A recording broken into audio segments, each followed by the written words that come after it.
Do you find you can't get enough spooky goodness? Then by Jove, you need to check out the Generally Spooky Patreon. For the princely sum of £4 a month, you can enjoy our main episodes a whole day earlier than the general public. If that doesn't float your boat, you can become an £8 a month spooky trooper. You'll get the main episodes early and access to 12 extra Patreon exclusive episodes, with more to come. The episode that really tickles my pickle is about Private Wojtek, a brown bear that served in World War II. As a top draw £12 a month Spookmaster General, you'll be on Cloud 9 with access to our Wee Blether series. In it, my darling wife and I debrief episodes, play games, and chitter-chatter about our goings-on. You'll also become a member of the Spooky Book Club, where Eilidh is currently reading us Peter Pan, having just finished Dr. Jekyll and Mr. Hyde. Simply marvellous. Did I mention you also get 10% off our quality merchandise if you join? You bet your bacon you do. So come join us. Get your peepers over to patreon.com/generally spooky and support your favourite rapscallions. Tally-ho! Now a quick trailer from our friends Dark Tales from the Road. Hey listeners, my name is Kayla and I am the creator and host of a new podcast called Dark Tales from the Road. We cover true crime, spooky, creepy, and ghostly stories, and I want to take you state by state and country by country to bring you stories you may not have even heard of before, and also learn some history on the city and the state where it takes place. So join me on the road as we discover dark tales. New episodes are posted every Wednesday. I have an Instagram, Facebook, and a Patreon, all at Dark Tales from the Road. Thank you so much, and I hope everyone has a great day. Before we get into this week's episode, we have 2 announcements to make. We have a bingo card. We've talked about it for months and months and months and months, and now we have one. And you can play along while you listen to our episodes. You can download all the bingo card stuff over on our website, generallyspooky.com, for free. But if you want to be in with a chance of winning some prizes, you can do that over on Patreon. Yes, you can. Which is patreon.com/generallyspooky. Super simple, super easy, and super fun. So if you want to join in, head over to Patreon. Or if you want to just join in your own time, head on over to the website. We also have finally got our Labelle Rebel merch on the website. And guys, it's really nice. It's so nice. Super chic, super wearable, love it to pieces, and you can get some for yourself. Yes. It's at generallyspooky.com. There's an awesome t-shirt, a beanie hat, and a tote bag. And it is, of course, referencing back to episode 1 of season 5, where we talked about Colonel Anne McIntosh herself. La Belle Rebelle. La Belle Rebelle. It's a great way to support the podcast as well. So if you would like to support us and get a banging t-shirt, head over to the website. Over to us. Welcome to the Generally Spooky Podcast. We've been away for a while, and that's why this intro is the worst. I'm Eilidh. Kieran is over there, even if he edits himself out. Yes, I'm over here. Hello, welcome back. We are midway through season 5. Yes, this is episode 6 of season 5. Yes. Did we say what we do here? I can't remember. I'm already lost. What's over happening? Here, we talk about ghosts in Scottish history. This is probably the deepest dive of deep dives that we've ever done. The deepest deep dive. So the following episodes might not be for you, and that is fine. That's what we do. Yep, that's what we do here. We've been away for a while since the last episode. We have been away for about a month. You may have noticed, or if you're catching up, you may not have. But if you haven't seen on Instagram, it's because my dad passed away about 4 weeks ago. So we had to take some time off to sort ourselves out and organise things and grieve and such. And there was a wonderful outpouring of lovely messages on Instagram. So thank you very much to everybody who did. It was greatly appreciated. But we're back. Everyone being so patient made it very easy to take the time that you definitely needed. Yeah. That we both needed just to get things done. Mm-hmm. There's an awful lot to organise and sort when you have a death in the family. Yeah, do you know what's not fun? Death admin. Admin. That's not a good time. But it's all done and all sorted and all in the past. Just like everything we do here. Oh! Can't Creating resist. our own content. Can't resist. Who doesn't love an uncomfortable joke, eh? Now me. Well, because we've had our absence, I didn't even plan it this way, obviously, but well, we've had our little break, And we're coming back with what I feel like is a quintessential Generally Spooky episode. Ooh, interesting. We don't have... I couldn't identify many of those. I think we've got a few. Well, we're chatting about a castle, and we're chatting about a particular Scottish clan. And I just feel like that's what we do best. Yeah, I think so. I think that's when we're in our element. Chatting castles, clans, and usually all the murder that accompanies that. It's inevitable, apparently. Yeah. And then the few spooky ghosts that go with it. Mm-hmm. We're going to be doing them all over this episode and probably the next couple of episodes. Yeah. Because this is chonky. So chonky. So chunky. So you've chosen a good time to tune in if this is your first time. Yes. It's almost like a second premiere for season 5. Yeah. We had a mid-season break hiatus like they do on TV, and now we're back. Now we're back. And bigger than ever. Stronger, faster, More funnier. furious. Don't talk to me about those movies, Kieran. I will have you out that door so fast. We are faster and more furious than ever before. We do not put those words so close together in this house. No, we don't. They're Eilidh's favourite movies. Slander!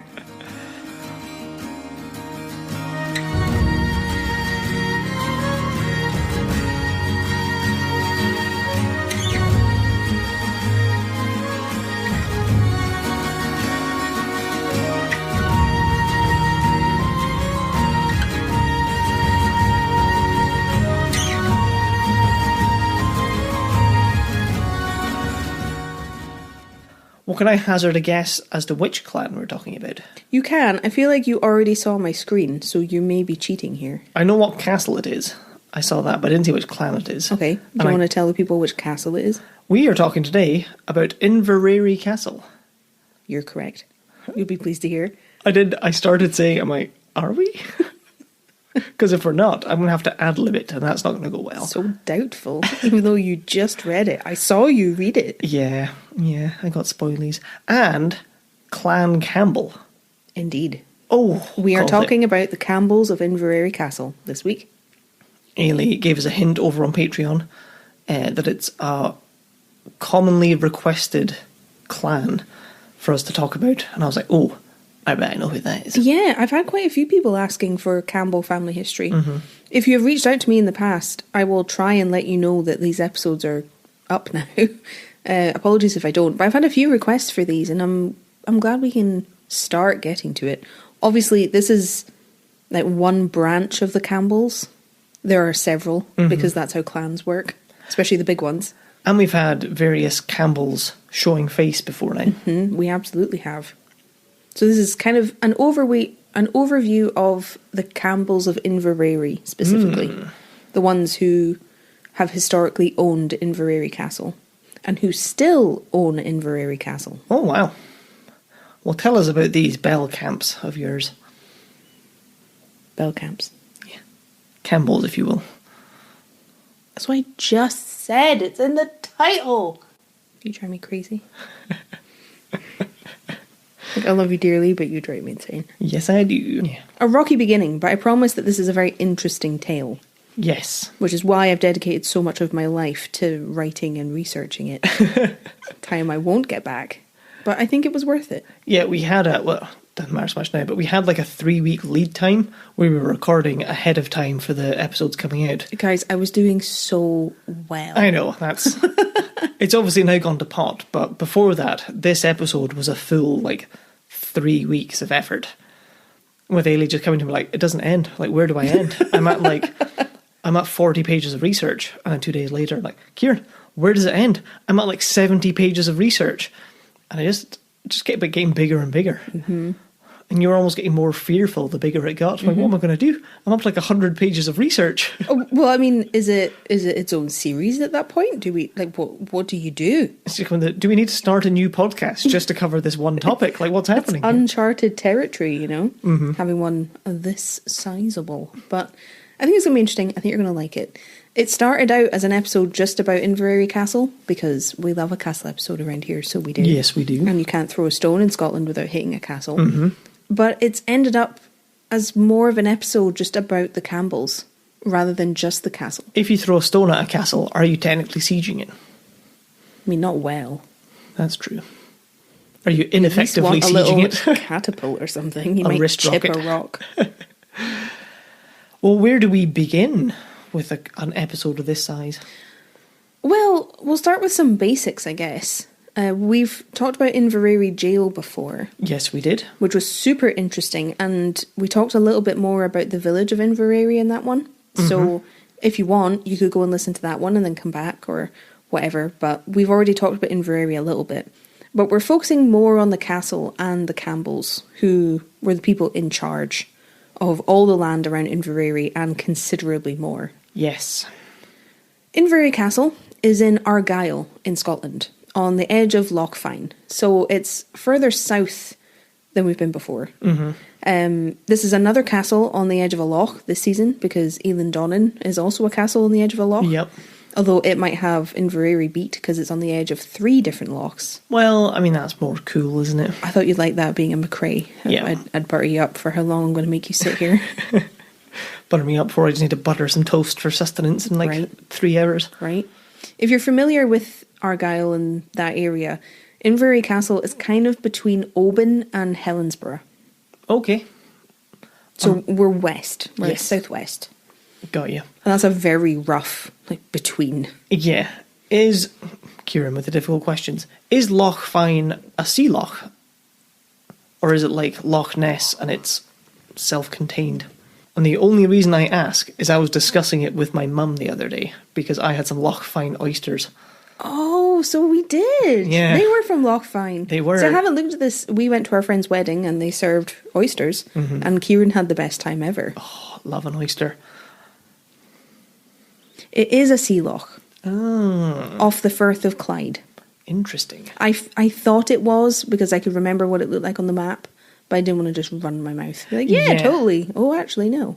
Well, I wasn't sure if you got freshwater oysters in Scotland either. But not in Scotland. You do get them, though. Yeah. Anyway, yes, it is a sea loch. Interesting. And Inveraray Castle is on the shores of Loch Fyne. Got you. Now, the current castle that is there now, because I said the Campbells still own it, it was built in the 1700s. Okay. But a version of Inveraray Castle has been in the area since the 1400s. Classic. And the Campbells have been there for even longer than that. So we're going all the way back, like we do. The 1400s is almost quite late for a castle, or a pre-castle castle, compared to some of the other ones we've done. Well, yeah, they were in different castles that were older, because the Campbells have been in Argyll since around 1220. Very cool. So a long time, and they had different homes. But Inveraray Castle was the 1400s. Got you. I feel the 1700s were when castles got gentrified. Well, the style changed. You can see that with Inveraray Castle. We'll have a look at it later on. It's very imposing. It doesn't look like a Scottish castle. Oh, yeah? No, I'll show you just now. Is it more like Dunrobin with the French chateau style? Kind of, but I think it looks very dour. Oh, yeah. That's a personal opinion, obviously. So this is just Google Images of Inveraray Castle. Oh, I see. So it's very square, but it has the towers. So it's kind of like Dunrobin. Very pointy at the corners. But it looks very gothic. Yeah, I see what you mean by dour. It gives it that. Yeah, it has that gothic quality that makes it look quite imposing, I think. Whereas Dunrobin looks very grand and luxurious. Yes. Inveraray is still a very beautiful building, but it has that edge, I think. And it's very squat and square. It looks very defended. Yeah. Ooh, one of the headlines says, a very Scottish scandal. No, it doesn't. It says a very British scandal. We're going to talk about that. Stop spoiling my episode. You were supposed to look, not touch. So, Campbells first made their home in Argyll around 1220, like I said. And from all the way back then, the Campbells were in support of the king. And that was how they were given the land that they had. Because they supported the king, so the king gave it to them. Yep, that's classic. And we've talked about the Campbells a lot here on the podcast, like you said. And a good deal of the time, they're in support of the king or the monarchy in opposition to quote-unquote rebels. Yes, usually arresting and murdering them. I believe. Allegedly. But, the majority of the time they've been on the side of king and country. Yeah. And it served them quite well. In 1263, there were records of a Gillespie Campbell in the area around Loch Awe. Mm-hmm. We've stayed there. So we have. We've holidayed there. Close by to Loch Fyne. Beautiful place. His family married very well, and they all became the lords of this part of Scotland. So we've seen it before. If they have lots of kids and all the kids marry into important families, that's how you extend your influence. Especially in such a small place like Scotland, it's quite easy to do. Yep. Before Inveraray Castle existed, the Campbells had their seat of power at Innisshonell Castle. And I am probably saying that wrong. Sounds nice. But this castle was on an island in Loch Awe. Okay. So this is where they were before Inveraray Castle. You've got to love a castle on an island in a loch. It's very cool. It's inherently badass. Very cool. Like Lochindarb Castle. Exactly. In our Wolf of Badnoch episode, it's right in the middle of a loch. It just looks cool. So this is where they were before. The Campbells were very powerful at this point, like I said, but they had lords of their own, who were the Lords of Lorne, who were the MacDougalls. Okay. So the Lord of Lorne was the title, and it was held by the MacDougall family. And this is funny to me because when I hear Lorne, I think of sausage. There was a joke waiting to come out. Which will be square sausage to some of you if you're living further south in Scotland. Love a Lorne sausage. I don't think powerful lord, I think hot roll. Yeah. I think Sunday breakfast. Lord of the Lorne. Lord of Lorne. The MacDougalls defeated the Campbells at the Battle of Red Ford in 1296. Now, it sounds a bit like something out of Lord of the Rings, but it was a real battle, and it was a particularly bloody one, as the chief of Clan Campbell was killed. Ooh, that's never a good thing. Nope. Is that why it became the Red River? Oh, well, yes. The MacDougalls and the Campbells fell out over issues they were having with loyalty to the crown. The MacDougalls supported John Balliol when he fought to be King of Scotland.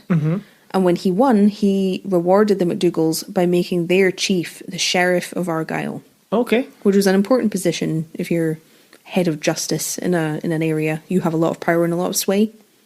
But other clans, including the Campbells, weren't very happy that the MacDougalls had this sheriff's position. So they came to blows. The Campbells had also pledged fealty to King Edward I of England. Okay. Who had made Balliol king, but also humiliated him. So we've talked about that before, and we'll be talking about it again. But this meant that the MacDougalls and the Campbells were not on good terms. They had their loyalties in different places. Yes. So when they met in battle in 1296, it was very bloody. It's never quite so bloody as it is when it's a civil war. Something about it. Yeah, I think that's why clan feuds are... I think it's why they have the reputation that they do. Yeah. Because they're always very bloody and quite personal. Yeah. Caolan Mór, or Colin Campbell, who was the fourth chief of Campbell, was killed.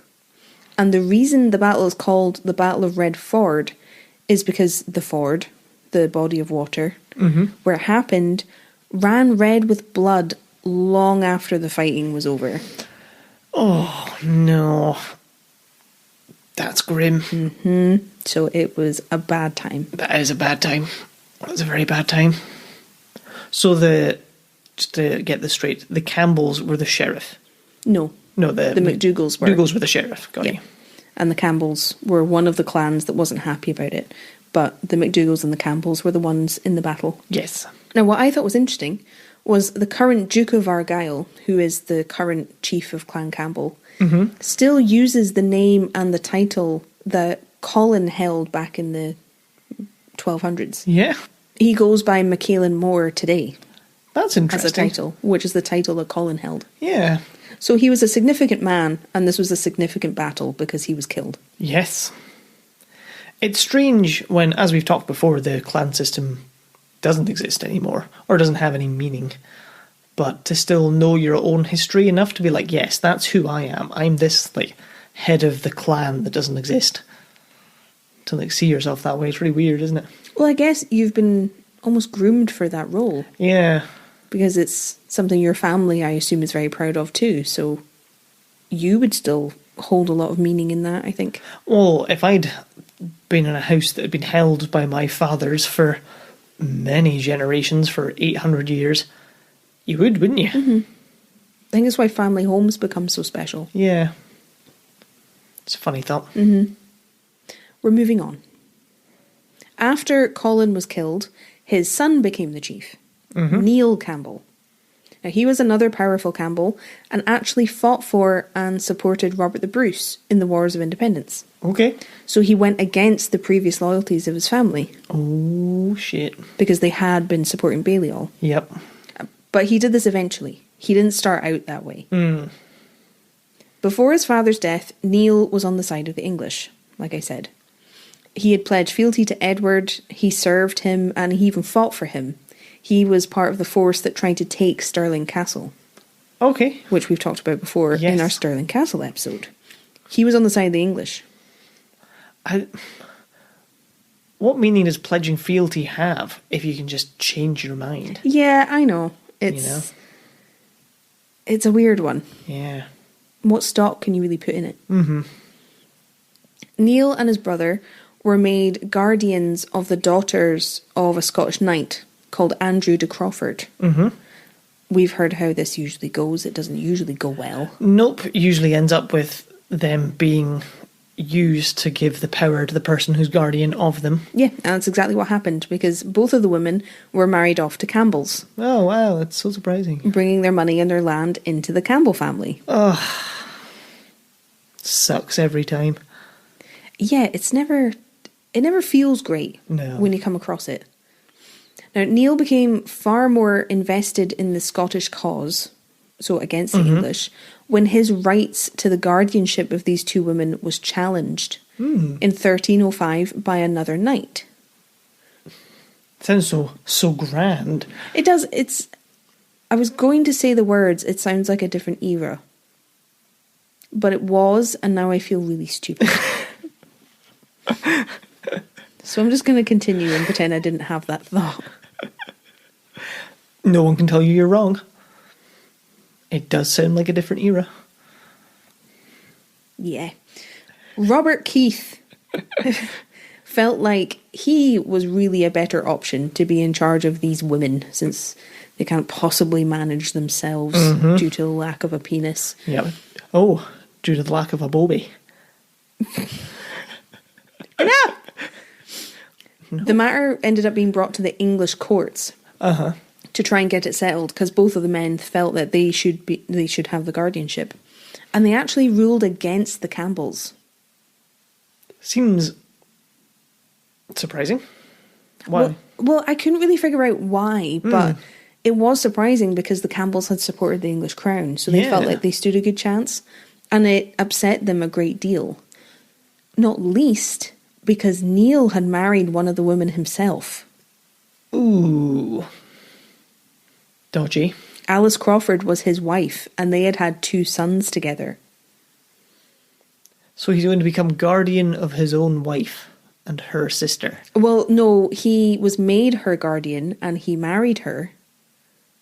Oh, I see. He became her guardian and then married her himself. So if it turns out that he's done all of this unlawfully, because as a guardian, you get to say who they marry. Yup. So he decided, yeah, you have to marry me. Oh, don't worry, I found you the perfect partner, and you've known them for longer than you might think. It's me. So if it turns out that he wasn't allowed to do that, this is a problem. That is a problem. Does that make sense? That does make sense. Well, the fealty thing now makes more sense that he would break it. Yes. Since he got betrayed. Taking aside from the fact that he shouldn't have been guardian of these women he was controlling. Yeah. If we take that for what it is and was at the time, it's a big betrayal, isn't it? To him, I can see why he would be salty about that. Yes. Now, unfortunately, I couldn't actually see how it went past them deciding against the Campbells. Okay. I don't know if it made the marriage moot between them. I'm really not sure. But according to the English courts, these women were never the wards of the Campbells, so he didn't have the authority to do what he did. Oh, yeah. I'm just assuming that they decided the marriage was unlawful. You have to assume so. Weird. Point being, Neil is very upset. Yes. He's definitely had everything taken away from him by someone who he fought for, so he's pissed. Ready to kneel for somebody else. He's back, baby. I'm back, baby. He's back, baby. I'm out of practice. I need to take notes for the blether. What's happening? Oh my god. Just sitting here enjoying the story. Like a noob. So yeah, Neil is very unhappy, and then he gets even more unhappy. Uh-oh. Because King Edward, the English king, gave away Campbell land to an English knight. Can't be doing that. Oh, he can. Can't be doing that and expecting no repercussions. Right? Yep. So Neil is even saltier than before. So in 1306, he supported Robert the Bruce when he was crowned at Scone. Fair. He said, fuck it, the English are stealing all my stuff. I'm not getting anything, so I'm flipping. I'm done. I can't blame him. That seems totally valid to me. He even, he fought pretty gallantly for Robert. Yeah. Once he flipped, he was one of Robert the Bruce's biggest supporters. That's how pissed he was. He didn't just, join on paper. He was there on the front lines with Robert the whole way. He was such an avid and loyal supporter that Robert the Bruce gave him a pretty amazing gift. Oh? Do you want to have a guess? It's our first guessing game. Ooh. Did he give him what became Inveraray Castle? No. Oh. Did he give him his daughter's hand in marriage? Close, but no. Did he... I'll have three. I will just keep doing this indefinitely. This is the podcast now. Did he give him a big box of treasure? No. Robert the Bruce gave Neil his sister. Oh, that's so much weirder than daughter, and I don't know why. Yeah, Neil was allowed to marry Robert's sister Mary. Wasn't that nice of him? That's nice of him. Wasn't that so great? And then, that's who the castle's named after. Mary. Inveraray Castle. Genuinely thought you had just forgotten the name of the castle again. You were just making it up. Just saying things. Yeah, Neil married Robert's sister Mary. Well, that is a kingly gift, I suppose. Well, he's now married into the royal family. Ah, yes. So it was seen as a big honour, probably to everyone but Mary. Yeah. But Mary had been through a lot before she was forced to marry this guy. She had actually been captured by the English, and she was held at Roxburgh Castle, which we've talked about in an extra episode over on Patreon. Yes, that rings a bell. Yes, she was held hostage in a cage that hung outside Roxburgh Castle for 4 years. Oh my god. It was outside, it was exposed to the elements, and she was there for 4 years. That's horrifying. That's not okay. Nope. Obviously they knew that, but... Well, it was because she was Robert the Bruce's sister. Oh no. She and several other of his female relatives were actually captured in Tain, in Easter Ross, by none other than William Ross II, who was the grandfather of William Ross III, who we talked about in our Eilean Donnan episode. Oh. William III killed his own man and then ruined an entire invasion of England. If you remember. I do remember. So it was his grandfather who captured Mary and her relatives. Well, what a bastard. It's worse than you even think, because they took refuge in a chapel in Tain. Oh no. And William violated the rules of sanctuary, went in and took them, and then handed them over to the English, thinking it would gain him favour. You're not allowed to do that in chapels and churches. That's true. I've seen The Hunchback of Notre Dame. I know how sanctuary works. I couldn't tell you anything that happened in that film. That's a shame. It's a pretty good one. Yeah, I saw it when I was like 4, but... You won't be surprised, but they're making a live action one. Oh, yes, you mentioned that. Because they're doing that for all of them. Yeah, and given I tend to forget what episode we're doing mid-episode, it won't surprise you to hear I can't remember a movie I saw when I was 4. Don't think anyone's going to be surprised at that. No. All of this makes me fairly certain that Neil's first marriage was ruled invalid. Oh, yes. I know that's not the right word, but he was able to marry Mary. Yeah. So I'm assuming they went, yeah, this marriage doesn't count because you shouldn't have done it. You weren't allowed to do it.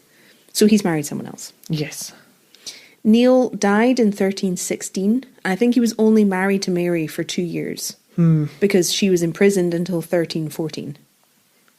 Do you think it was better or worse than being imprisoned? I mean, it's just on both. It's all men, isn't it? It's just not a great time. Just in an argument like, put me back in the cage instead of listening to your bullshit. Well, they had several children together. In 2 years, good work. I forget how many, but they had several children.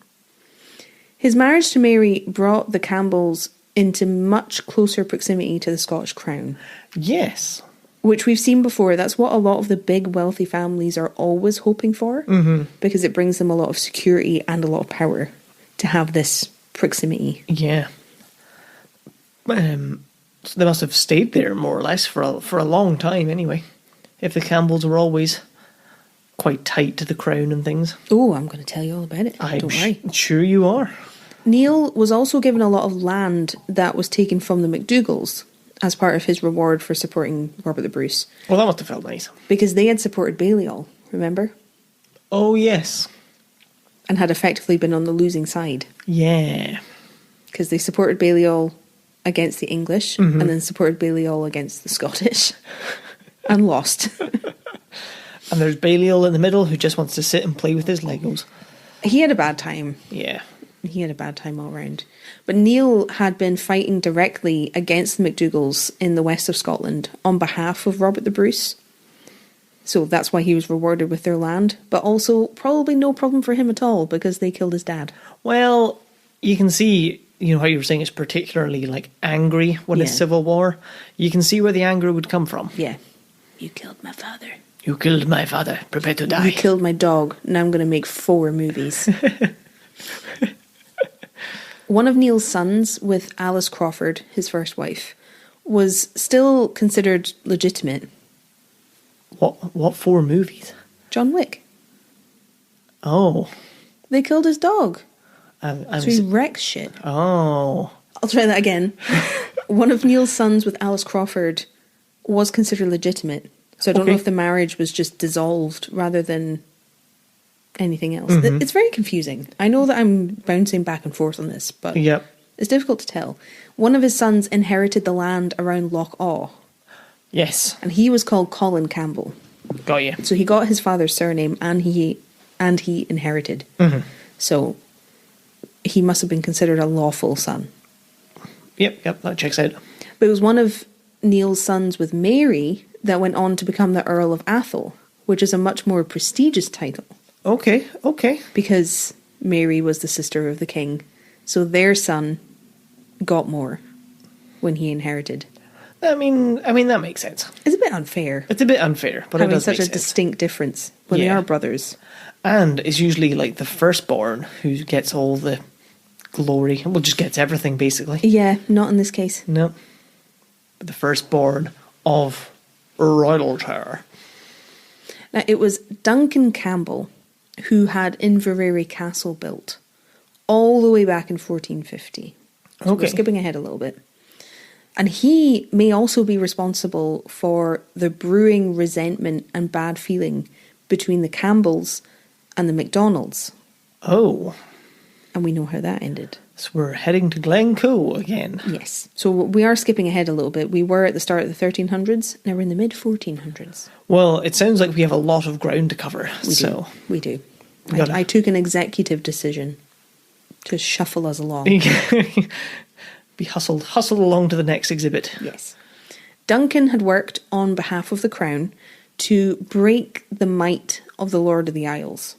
Oh, okay. Now, we know that the Lord of the Isles was historically a thorn in the side of the monarchy because they had a kingdom unto themselves in the islands, and they didn't fully recognise the Scottish king. Yes. So that causes problems. Yeah, with them being like, can you not? We're like, well, come make us. We're better on boats than you are. Pretty much. So if you can reach us, come make us. Now, historically, the MacDonalds had held the Lord of the Isles title. So this brought the Campbells and the MacDonalds into conflict. That makes sense, yep. Also because they both had land in the west of Scotland. So they were always sort of bristling against each other. Yeah. Always trying to, like, take each other's land. Yes, or trying to prove that one isn't superior to the other. So there's all that, and we'll be mentioning the bad blood between the Campbells and MacDonalds later, but we're not talking about that for about another 250 years. Well. So just put a pin in it. Put a pin, we'll come back.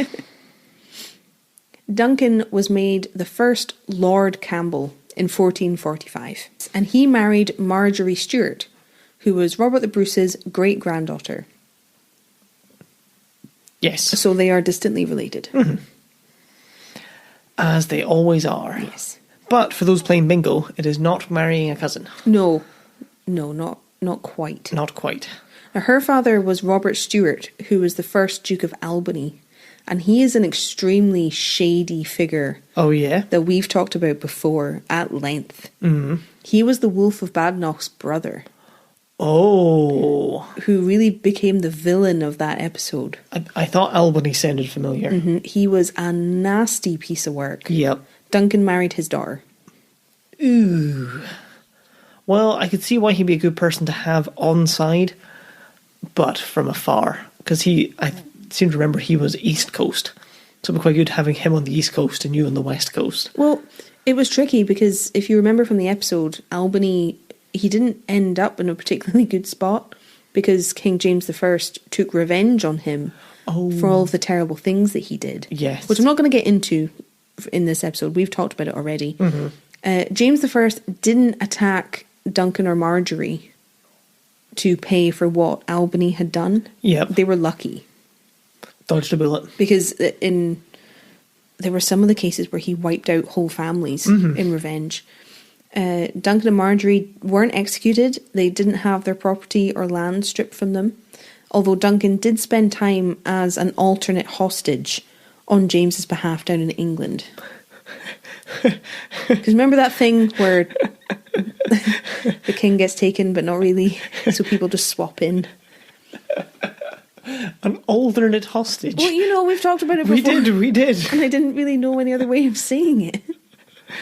Oh, mate, I am fed up of being hostage. Can you come? I've got stuff to do. Can you come in? Like, okay, yeah, fair enough. I'll come and be a hostage for a bit. I'll do a shift.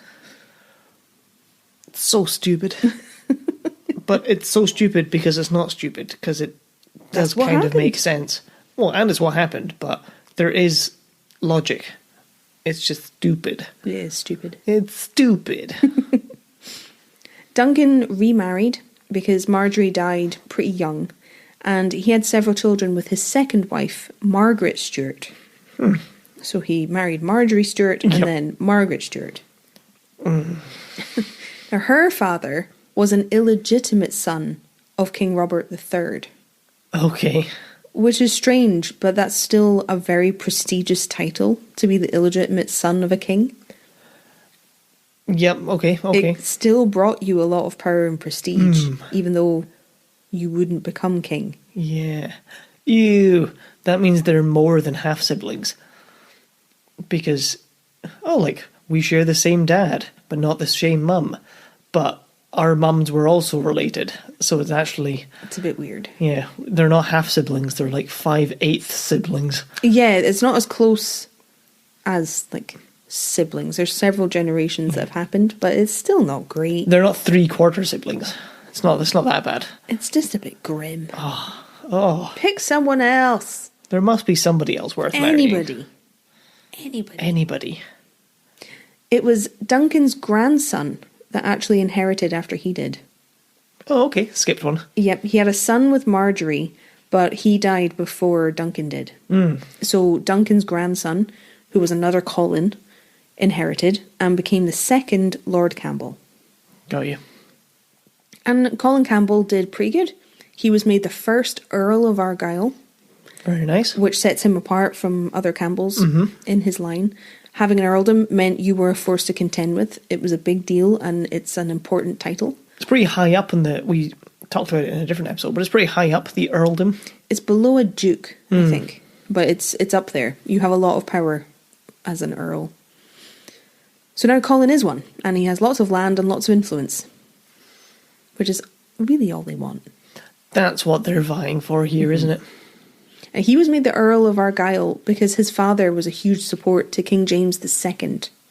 James II. Yep, okay. And his mother, after James I was assassinated, which we spoke about in either the Wolf of Badenoch episode or Stirling Castle. Yeah. Yeah, so he was a big supporter of King James II. So he was made an Earl for that. Now, Colin did what might have been deemed unthinkable a couple of generations earlier. Okay. Because he married into the MacDougall family. Oh my god. The MacDougall clan. Yeah. Ballsy. He married Isabella Stewart, whose father was John Stewart, the Lord of Lorne. Oh, yes. Now, I know the surname's changed, but from what I understand, it is the same family. Still the same strain of sausages. At some point, there must have been a woman who was going to inherit the title, or had been left with the title in some capacity, and had married a Stewart. But they're still the Lords of Lorne. Okay, yep. I know it's confusing. No, that makes sense. So this is the late 1400s. Yes. And the major battles and feuds between the MacDougalls and the Campbells was the early 1300s. Yeah. Like, it is a long time. I know in the scale of this episode, it's only a little piece, but like 150 years. It's a long time. It is, but they were killing each other. Yeah. That's quite a hatred. To know your great grand uncles and parents and stuff were in battle against each other. Right. It's tricky. Yeah. I don't know if that's enough time. I don't know. Now, this is kind of hilarious to me. But through his marriage to Isabella, Colin didn't just smooth over relationships between the families and consolidate his own power. That is not as interesting to me as this next fact. He now had control of Castle Gloom. Gloom. You thought this was a depressing looking castle. Castle Gloom. Gloom. That was his actual name. But he is absolutely no fun. Colin is no fun. So instead of embracing the goth of it all, he renamed it Castle Campbell. Castle Gloom's way better. Right? And it's a little bit Pokemon-esque. You know how scary a person you would be if you lived at Castle Gloom? I think you have to be a vampire, don't you? But people might think you were, and then you could just be in charge of everyone. Then you just bite people. No explanation necessary. Oh, I live at Castle Gloom, that's why I bite people. Oh, that makes sense. No sunlight, yeah. Yeah, you know how it is. That's why I live in Scotland. So is it like GLOOM? Yeah. As in gloomy, gloom. Oh, I hope that's why it was called that. Just because it was really gloomy where it was. I forget. There was a reason, but I didn't care. I didn't want the logical reason of like, oh, this word sounds like another word that makes a lot of sense. I don't want that. It's Castle Gloom and it should have remained so. Well, that's fair, isn't it? But now it's Castle Campbell. Duncan had Inveraray Castle built, but he moved the seat of Clan Campbell from Inveraray Castle to Castle Campbell. Oh, interesting. So it's moved away again. Presumably just because Castle Gloom was a nicer castle that you moved it. Yes, but I also think it was the position of the castle. It was more... Location. Yes, yep. Yes. The location of the castle was better. Castle Campbell's right outside Dollar, near Stirling. Oh, It's very close to the Japanese garden that we've been to. That's where Castle Campbell is. So it was in quite a good spot because Stirling was where the king was based. Yeah, okay. That does make sense. So a bit easier to get to, and he's in favour with the king. It makes sense. Compared to Inveraray Castle, which is on Loch Fyne. Yes, further west. All coming together. Apologies if this is confusing. The castle episodes always are. You just kind of have to let it wash over you to a point. After his marriage into the family, Colin was asked to step in and resolve a massive argument that had erupted between two brothers. Okay. Although I'm not 100% sure how they were related to Isabella, his wife. Mm-hmm. I saw differing things. But Alan McDougall, the younger brother of the two, had decided that he deserved and wanted all the power and land that his older brother had inherited. Well, I mean, I could see why he would want that. His older brother was John Kerr of Lorne. So he was titled. He had a lot of power and money. Yeah, that's see how he has it. Can I have it? It's just like a younger sibling, eh? Yeah. So to try and solve his feelings and his problems, Alan abducted his older brother and had locked him in a literal dungeon in a castle on an island off the west coast. Ooh, well, that's one way to do it. And do you want to hear his plan? Yes. He was just going to leave him there. That was the plan. He was just going to starve him out, so then when he died, he'd get all of his stuff. I mean, that's worked for other people in the past. I'm sure somebody else did that. Yeah, we've talked about that happening before. Yeah. I forget which episode. Can't remember. Leave a comment if you remember, because I can't. There must be some strange law or like technicality where if they starve to death in your dungeon, you haven't killed them. Well, yeah, I didn't murder him. I didn't stab him or bonk him on the head. Yeah. He's just dead now. I don't even think he was trying to starve him until his older brother said, fine, you can have it, you can have it. He was just trying to kill him. Yeah. Not extortion. No, just murder. Murder. Very slow murder. So Colin was asked to step in because this needed to be dealt with. Yes. The rest of the McDougalls were going, no. Can't be doing that. Can't be doing that. Can't be getting away with that and giving people ideas. Mm-hmm. So this was pretty baller. Colin brought a fleet of war galleys. Oh, very nice. To get the job done. Because remember, they're on an island. Mm-hmm.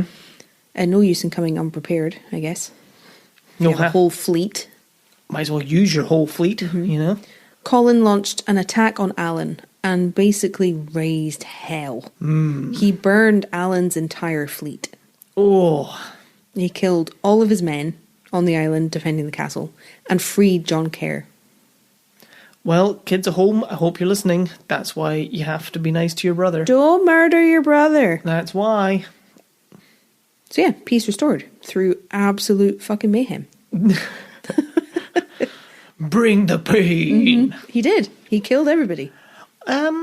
Well, you want to be mad at his methods, but got the job done. Did they work? Yes. Yep. Can anyone complain? No. No. Was he trying all dead. Was he trying to murder his brother? Yes, he was. Yeah. Yes, he was. So, this is what you get? Food for thought. Colin kept up his good relationship with the monarchy. He continued to do a lot for King James III. Very good. And that included going down to England to try and negotiate peace with King Edward IV. So he was one of the head honchos. He wasn't a sub-in hostage. No, he was there to negotiate. More of a position of honour, I guess. Yeah. Oh, so strange. He also worked on the king's behalf to strip the Earl of Ross at the time of all of his lands. Oh, well. It's an interesting story in itself. It could really do with an episode on its own. Mm-hmm. The Earl of Ross had gone behind King James III's back and made a deal with the English to overthrow him. Oh, shit. So he'd committed treason. Yeah, that's treason. Can't be doing that. Can't be doing that. And then he was betrayed by his son, the Earl of Ross. Mm-hmm. And it started a civil war in his own clan. Ooh, no. Between the people who supported the Earl and the people who supported his son. Well, and now they're just both going to lose everything. So that's why I can't get too into it, because there's too much. Yeah. But Colin was involved in all of that. He had to do the king's bidding to punish the traitors. I wonder, I've never really thought about it, surprisingly, but how do you take someone's lands off them? When it's forcibly in this case. Like, how does he go in and take those lands? Does he go up to the tenants and be like, you pay your rent to this other person now instead? I guess you bring in some muscle, really. Yeah. I suppose you say, we're here to take your lands, and then they'll retaliate, and then you have a fight, and then whoever wins the fight keeps the lands. Because I don't know if it's like there's a deed, and whoever holds the deed has control of the land. I'm not sure. I feel like it's just moving your men in and being like, don't give us trouble, or we'll kill everyone. Yeah. In 1483, Colin was made Lord High Chancellor of Scotland. That's a cool title. Another major title and more responsibility. He seems to be loving it, though. Yeah, he's flourishing. He's doing very well. Mm-hmm. I think this is the most, like, consequentially good things one person has had in a long time. Normally it's that they did this good thing and then it all went to shit. Or like, they did this other good thing and then it all went to shit. Or they get murdered or something else. But he's doing well. Well. Oh, did I speak too soon? In 1487, 2 years later, the Campbells flipped and turned against James III. Ooh. Uh-oh. Colin wasn't Chancellor anymore, and no one really knows why he was stripped of the position. James III, we've talked about him before a little bit, he was widely considered to be a pretty naff king. He wasn't well liked or respected, so a group of rebels decided to take charge of his eldest son and push for him to be made king instead of his father. Bold. And Colin was one of these rebels. Okay. And it seems like it might have been in response to him losing his title. That would make sense. You'd be pissed. Now, James III was actually killed in battle against the rebels in 1488. So Colin's side won the day. Even though he wasn't there himself. He wasn't in battle. But he was on the winning side. That's alright. So still good for him. It's still doing well. There's a butt coming. I can sense it. Colin had actually been sent into England by the rebels, which is why he wasn't in battle. He was sent into England with the young Prince James to try and get King Henry VII to support them against James III. So that's what he was doing. He wasn't just chilling. He wasn't just kicking back with some mead? Wine? Wine. James IV became king. Yay! Just like Colin and his mates wanted. And he had the support of lots of Scottish nobles because they had really wanted him to become king. Very good. And Colin was made Lord High Chancellor again. Yeah, isn't that funny? So he was on the right team and got exactly what he wanted. Again, he's got some luck. The historical luck is on his side. He's doing not too bad. But what's next? What do you mean? Well, he's not just going to have a nice time until he dies. Well, Colin and his wife had 9 children together. I see, there you go, that's not a nice time. For his wife. I think one of his daughters married Alexander Mackenzie from our Eilidh episode. Oh yeah. He was the one who was summoned to a meeting with King James and then got sent to school instead of being murdered. Oh yes. I'm pretty sure one of Colin's daughters married him. Well, that's nice.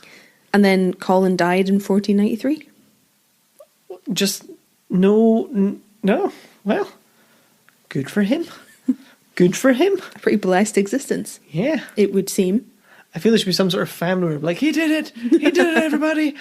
He did what no one else can. No one else could. Ooh.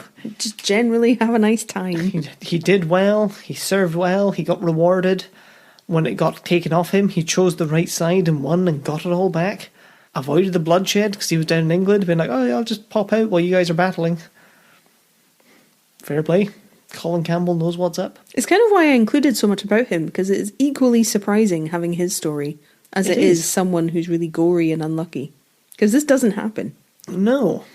And I couldn't have told you it doesn't happen until hearing that. It doesn't happen. I mean, like, oh, this is strange. Well, you know what you were ready for. Yeah. Colin's son inherited the earldom, Archibald Campbell. He became the second earl. He married the daughter of another earl, Elizabeth Stuart, and they had 12 children.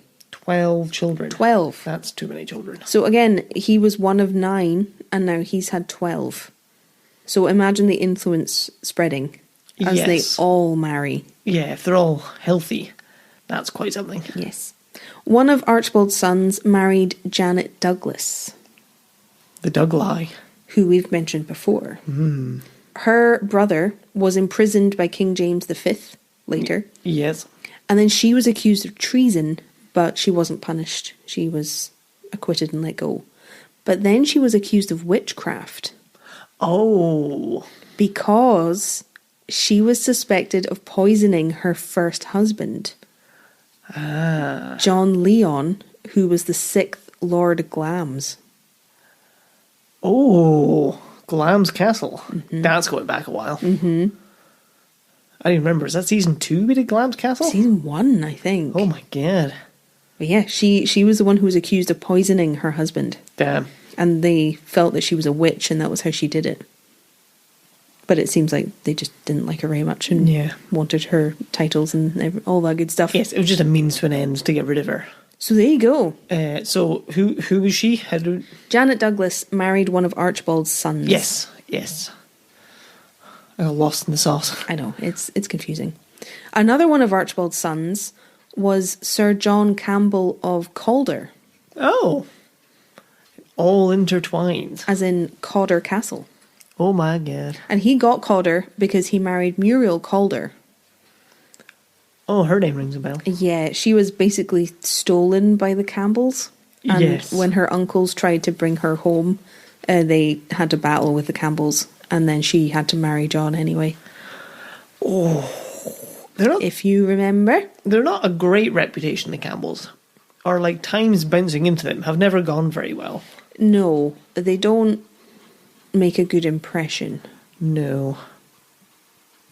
Another one of Archibald's daughters married John Erskine, who was the 5th Lord Erskine, as in the House of Dun. It's everybody, isn't it? Mm-hmm.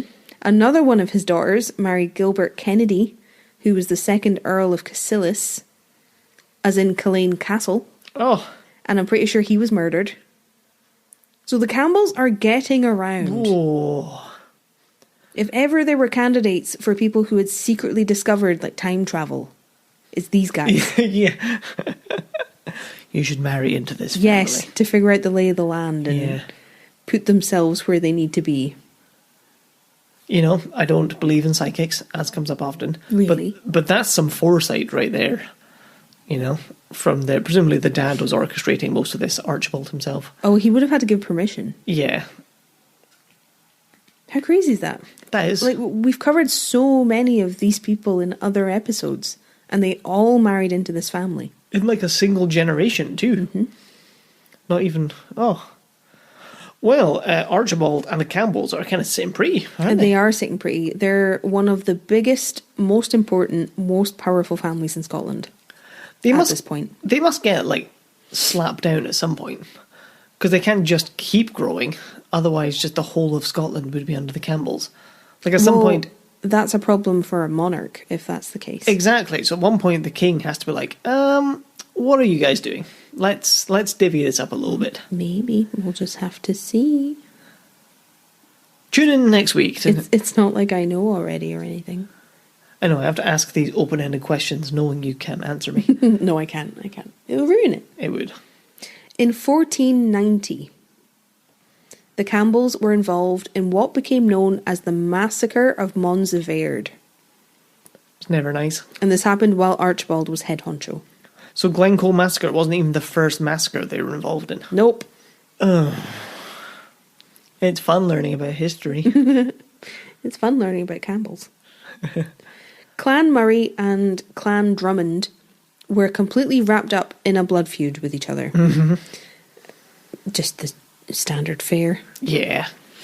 And this is a blood feud, so this involves just constant reprisal and revenge for acts of revenge against you. Yeah, revenging the revenge. It keeps compounding. That's a blood feud. So they've been fighting for a long, long time. They truly hate each other. Is it a Scottish thing, or do other countries do this as well? Like, I wonder if English history is like this. Or if it's just Scottish clans that end up in blood feuds and massacres and fighting all the time. I wonder if the Scottish clan system made Scottish people particularly inclined to fight this way with each other. I wonder. Maybe it's just in our blood. Yeah, I'd be curious, because obviously we've just looked at Scottish history, so I'd be curious if this happens so often and across history in other countries. We hate everyone and ourselves, and that's That's fine. Or for something about it being an island. Because, if you're in the middle of Europe and you get, like, kicked out, you can leave, you can go anywhere, can't you? Across the whole of Europe, I'm not sure. Don't know. I feel like we would need to hear from other people on that one. Mm-hmm. Now, from what I could tell, Murrays and the Drummonds hate each other, but there were Murrays living on Drummond land. They were Drummond tenants. Okay. And the Drummonds set out to evict the Murrays from where they were living in Oxtertyre. It wouldn't be a good position to be in. No, you'd kind of be at their mercy if you were their tenants. Yep. The Murrays found out that these evictions were coming, that they were happening. So they decided to all gather and fight the eviction because they didn't think it was fair. Now, Oxtertyre is near Crieff, which is north of Stirling. That's where this is all happening. Got you. The Murrays ended up being forced out, but took a stand a little bit to the north. So they had to leave. They met the rest of the Murrays, and that was where they kind of fought back. But many of the Murray men were killed by the Drummonds in this fight. But some of them managed to flee back to Oxtertyre in this melee. Escaping Murray event. This is a massacre, Kieran. Jesus. It's in the name. But that should be it. Right, all done. They've had it out. Some of them have escaped. Yeah. Over. Except it's a blood feud. Yeah. So as the Drummonds, who were the victors who had done the evicting, as they were returning home, they ran into some Campbell men. Oh, right. And obviously shared with them what had happened because they had won. Yes. The Campbells had their own bone to pick with the Murrays because the Murrays had killed men of the Campbell clan and they wanted revenge. Oh, no. For this killing. Yep. So the Campbells convinced the Drummonds, no, this isn't over. You can't just let this lie. Some of them escaped. It's not over. Getting the Drummonds all hyped again. They encouraged the Drummonds to chase the Murrays down as they ran. Yep. And offered to join them and help them do this. Oh, I see a very literal backstabbing coming. The Campbells and the Drummonds pursued the Murrays together as a joint force, and eventually the Murrays had to try and hide in Monsevere Church. Oh. Sanctuary. We just talked about it. You can see where this is going. I can see a church massacre in my horizon. I can tell by your face. You know where this is going. My face is very crunched up. Now, it seemed like they might just make it without being spotted. It was going well for them. They hadn't been noticed. And it looked as if the Drummonds and the Campbells were going to miss them. But one of the Murray men shot an arrow at the men outside looking for them. Oh, that was a bold mistake. It's like that bit in The Two Towers where the guy shoots the arrow too soon. I imagine that this man was getting too close to the church, so they would have been discovered regardless. Yeah. And this Murray man had taken the chance at killing him silently so that it wouldn't be noticed that he was dead. Oh. But they wouldn't be noticed in the church either. Yep.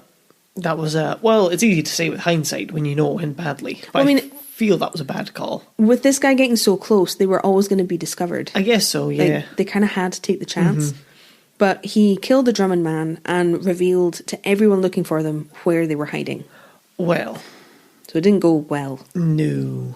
There's one less of them at least, I suppose. Yeah, one man down. 88 to go. Rather than laying siege to the church and trying to get a surrender, and remember, this is a church, the Drummonds and the Campbells decided to deliberately trap the Murray men inside the church and then set the whole thing on fire. Oh, I was worried it was going to get set on fire. And the church had a thatched roof, so this would have been very easy to do. Oh, no. Well, that's not very good, is it? That's not very good at all. It's not the actions of godly men. No. Though apparently it is, for some reason. Yes. I don't really know why. Oh. According to the story, only one Murray survived this fire. Now, reports vary that either 20 men died in the fire, or it was a group of 120 that included women and children. Reports differ. But the story says that one Murray man survived because he was able to climb up and jump out a window to escape the flames. Now, what's terrible is that when he escaped, he was spotted by one of the Drummonds, a man called Thomas Drummond. And these men were cousins. Oh, no. Thomas Drummond took part in all of this, and he had a cousin who was a Murray. They were family. God. Ah. How awful is that? That is awful. But this seems to be when his conscience kicked in, finally, because when he spotted his cousin, he couldn't kill him, even though that's what they had effectively done. Mm-hmm. He helped his cousin escape, but then when the rest of the Drummonds found out what he had done, they exiled him. Well, that's a shame. It's interesting that that's how your loyalty is supposed to go, though. Like, you're loyal to your clan first. Yeah. And your family second. And only your family which are within the clan. Well, you're loyal to your chief, I guess. Yeah. It's funny, isn't it? It's just a different hierarchy. Mm-hmm. How bad is that? That's awful. That is awful. Setting fire to a building anyway, but setting fire to a building that your cousin is inside? Ooh. Oh, I was horrified when I read that. So, all of this had happened, all of this horrendousness. James IV was completely fed up of these blood feuds between clans. Fair. Because feuds and rivalries, like we were just saying, they got in the way of their allegiance to the king. Yeah. Because they have different priorities. You have your allegiance to your clan first. So rather than what we were saying about you getting mixed up between who's your family and who's your clan, King James wanted everyone to think of the king first, not their clan. Yep. So he was fed up with this and he wanted it over. It's valid. He's not wrong. As a ruler, it is a big problem. When news got out about the massacre of Monzeverd, he came down hard and he made an example of David Drummond, who was the leader of the Drummonds who had committed this attack, and Duncan Campbell of Dunstaffnage, which I'm probably saying wrong. I'm probably saying Monzeverd wrong too. But this Duncan Campbell was the leader of the Campbell force. And both of these men were executed in Stirling for what they had done. Oh, that's intense. I'm quite glad the guy who helped his cousin only got an exile and not an execution. Everything else seemed to lead to execution. So. But then if his family, if his remaining family that he can talk to are Murrays, and they find out what he did, he's not really going to have a home. Oh, well, that's true. Because he can't talk to anyone in his clan anymore, I'm assuming. Tricky. That's rough. The church was completely demolished on purpose. I think what was left was deliberately taken down. But when a mausoleum was built on this same site in 1809, so 400 or so years later, a large quantity of charred wood was found and very many calcined bones. Oh, rough. They found proof that it had happened. Yup. So if anywhere's going to be haunted, it's going to be that mausoleum. Don't go to that mausoleum, am I right? I don't go to many mausoleums, but... No, you don't make a habit of it. No. I can speak for you that that's not how you spend your time. It's not just a fun weekend for me. But how awful is that? That is so awful. Find the proof that that had actually happened. Oh, God. It's not just a ghost story. Yeah. Yeah, like a horrible rumour. Grim. Very grim. So this all happened while Archibald was the chief of Clan Campbell. So he wasn't directly involved, but Campbell men were, and he was in charge. He has to take responsibility for his men. Well, I mean, he didn't, but... Well, he's forced to take responsibility for his men. Well, no, because Duncan Campbell was executed. Nothing happened to Archibald. Oh, I'm confused, sorry. Could you say that bit again? Duncan Campbell was the head of the Campbells who committed the massacre. He had his own title, but he was beneath Archibald Campbell. Got you. Who was the chief of Clan Campbell. Oh, I see. Archibald was just in charge when this happened. Yeah, yeah. It was during his tenure. Yes. Got you. Because the Lord of the Isles title had been broken down after the actions of the Earl of Ross, like I said, Archibald became the Royal Lieutenant in the former Lordship of the Isles. Royal Lieutenant in the former Lordship of the Isles. That's the full title. Interesting. And this happened in 1500. And he was also Lord High Chancellor, just like his dad had been. That's quite a combined title, isn't it? Yes, big time. Especially because he already has his own wealth of land in the west. So now he's in charge of the northwest. And he's Lord High Chancellor. Oh, it's not bad. He's just stacking them up. Not bad. High Chancellor, Lord, Admiral, former... No. I've already lost it. Royal Lieutenant in the former Lordship of the Isles and Lord High Chancellor. Yeah. He's a lord and a former lord. Right?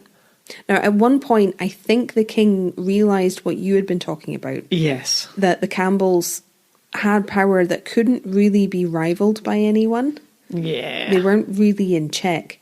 So a request was made for Archibald to move his sheriff court to Perth, where the Crown could kind of oversee him and keep track of what he was doing as he delivered justice.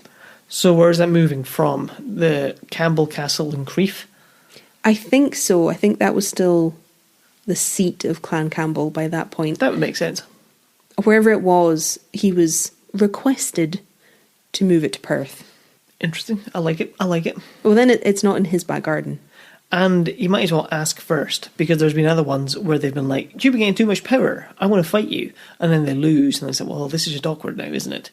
Well, yeah, because I have more power than you. So it's an uneasy game to play on both sides. The Game of Thrones. I wonder if anyone else has cottoned on to that. Oh my God. Trademark it. Archibald ended up dying at the Battle of Flodden in 1513. Wow, that took out a lot of, I was going to say good men, but that's not necessarily true. A lot of big men. Lots of Scottish nobles died in the Battle of Flodden because it was a bit of a disaster. We've talked about it a lot, sort of tangentially.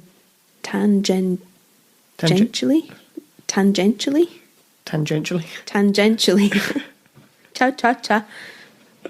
There's too many cha. You're trying to get an extra Tangentially. syllable in there? Because it was a big deal. Because so many Scottish nobles died. It had a huge impact on Scottish society for years afterwards. Not to mention all the tangerines. Right? Poor babies.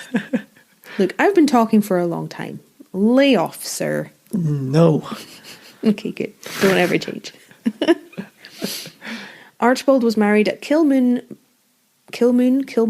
Parish Church. Kilmun. Okay, yes. Like a huge number of the Campbells before him. And this place continues to come up a lot. That's where lots of them were buried. Oh, that makes sense. Like a Campbell graveyard, really. Mm-hmm.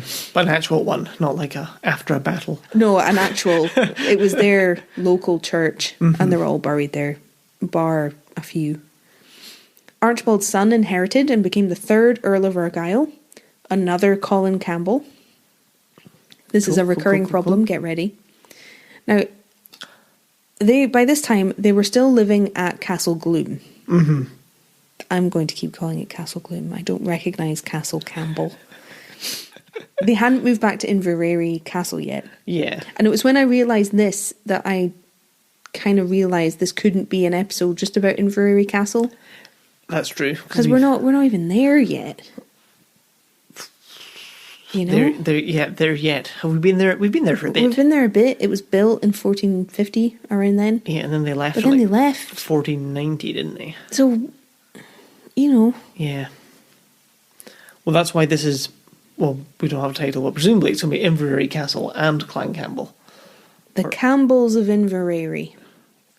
Probably be that. Boom. Colin married Lady Jean Gordon, who was the daughter of the third Earl of Huntly. So another Earl. And they had several children. Like they all have up until this point, which is why they have continued to grow and succeed everywhere. Yes. Lots of children, lots of healthy children. Yes. And that's how they end up marrying their relatives, isn't it? And then having unhealthy children. One of his daughters married an illegitimate son of King James IV. which we learned is a pretty prestigious thing to be able to do. Yes. But after that, she married John Gordon, who was the 11th Earl of Sutherland. Wasn't she a Gordon? She was technically a Campbell. Her mum was a Gordon. Okay. But from Huntly. Okay. With me? Yeah. Now, the reason that the Earl of Sutherland has the surname Gordon is because of the Earls of Huntly. Mm-hmm. Because we talked about them in our Dunrobin episode. Oh. John Gordon was poisoned in Caithness along with his wife, who was the wife after this daughter. And that led to a really brutal battle, didn't it? And then their son was like held up north and couldn't leave. Yes. That's that whole episode. That's that whole drama. Yes. All this historical drama. Right? Colin Campbell's sister is also someone we've talked about before. Her husband tried to kill her and left her on a rock in the Firth of Lorne to drown. Shit. Oh, that was the Firth of Lorne. Mm-hmm. Oh. He just left her on a big rock. Oh, it's all a big web of history. And murder, apparently. Yeah, I was going to say lies out of just habit. Because Colin's son-in-law was poisoned and his sister was almost drowned. It's not good. Mm-mm. So there you go. There you go. Making connections. This episode, I feel like, is going to make no sense if you haven't listened to any of our other ones. And I feel a bit bad about it. Yes, if you come into this one first, don't. Yeah, this might be tough. Leave now and go to every other castle episode first. But if you've been listening for a while, maybe this is the best episode, because this is just the episode of connections. You're just like, oh, maybe. So let me catch up. Okay. Let me catch up. Okay. We had Archibald. Yes. Then we had somebody else. No, who? Hold on, let me get my research up, because I have all the names like laid out for this reason. Oh yeah, Archibald had a son who was also called Colin. And he married the Gordon.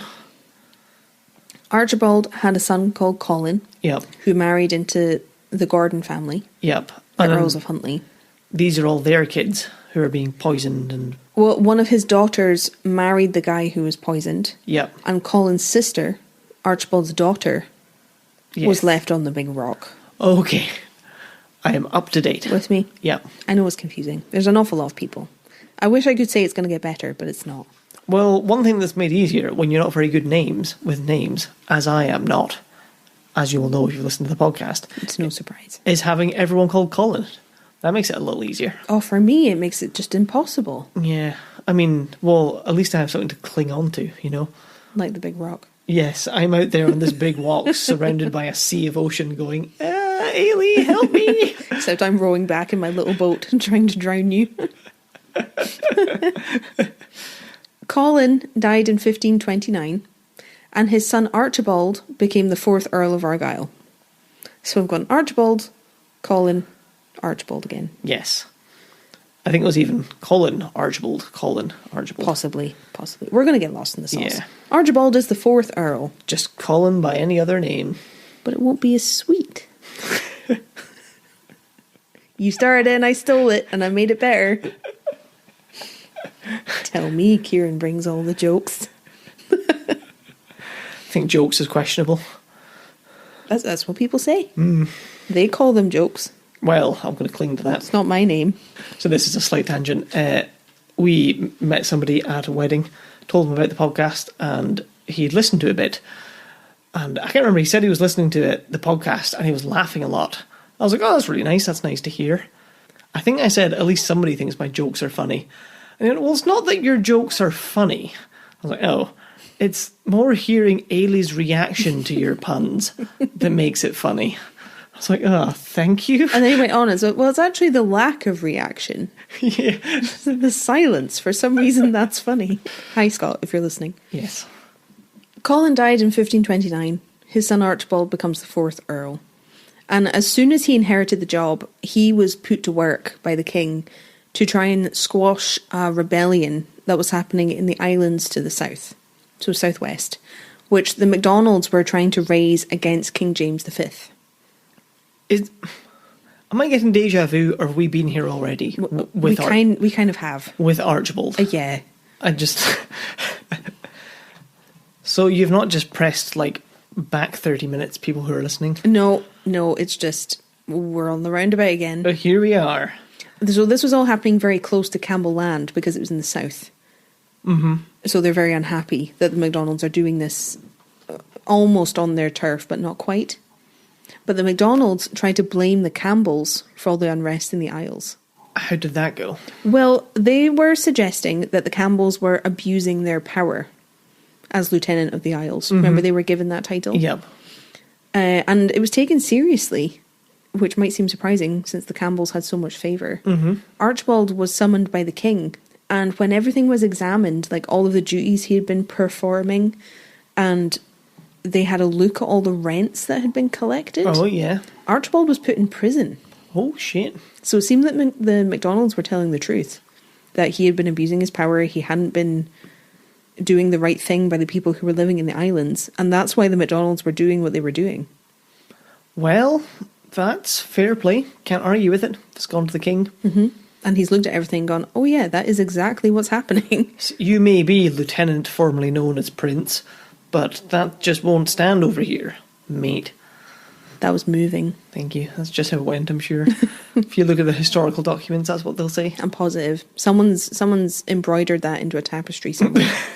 Word for word.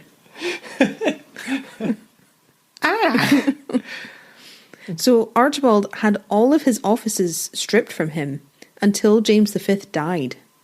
That's how seriously it was taken. Until he died? Mm-hmm. Then did they get reinstated? Yes, because he had died, and Archibald was made a member of the Council of the Scottish Monarchy when little Mary was made Queen of Scots. Oh. Because James V died quite young. Yes. So Mary became queen when she was very, very young. Yes. Archibald was made a member of this council, so he had everything returned to him so that he could help run the country. Because we had all the Jameses, I kind of got lost in which James we were at. This is the fifth one. Yes. He's just died, so you don't have to worry about him anymore. We have fifth Mary, and then Eilidh's favourite, James VI. Ugh, don't talk to me about that guy. I think you're going to talk to me about that guy. Ugh. Probably in about 30 minutes. I hate that guy. Anyway, Archibald marched with several other earls in 1543 after it was agreed without them that Mary would marry King Henry VIII's son. Okay, yep. And they managed to have Mary returned so that wouldn't happen. Mm-hmm. They didn't want her marrying Prince Edward, I think his name was. But one of these earls, the Earl of Lennox, flipped sides in 1544. Oh, cheeky. The traitorous bastard. And he took over Arran and Bute, so the two islands, yep, with Henry VIII's support. Interesting. That's bold. Mm-hmm. So these are islands in the southwest, on the doorstep of the Campbells. So Archibald is raging. Yeah. And he was called to action. And he occupied Dunoon Castle.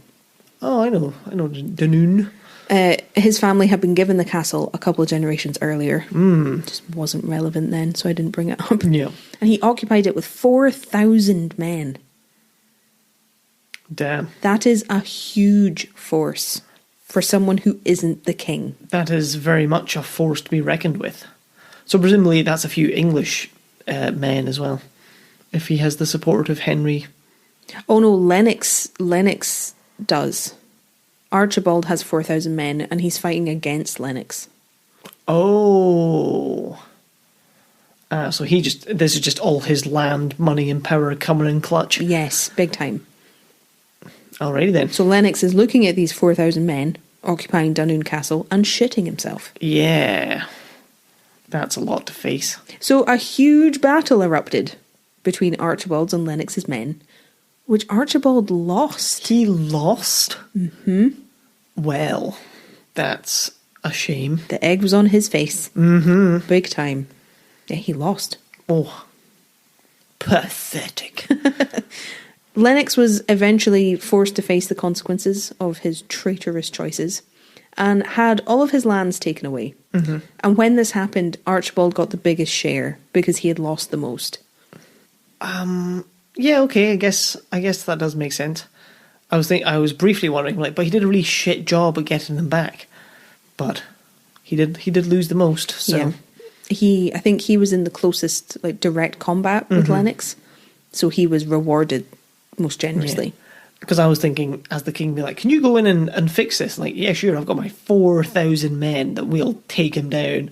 He comes back crying, we lost!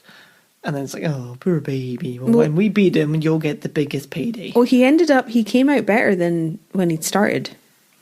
He had, like, more men, more power, more land. So he had to be patient, but he got there. Yep, the poor henchmen didn't. No, they did not. Who lost under his terrible leadership, presumably.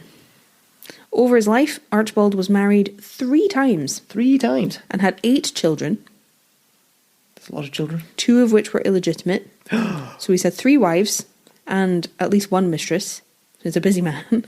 I found his 3rd marriage a bit strange. Was it to himself? Plot twist. No. Though I wouldn't be surprised at this point. We've seen just about everything else.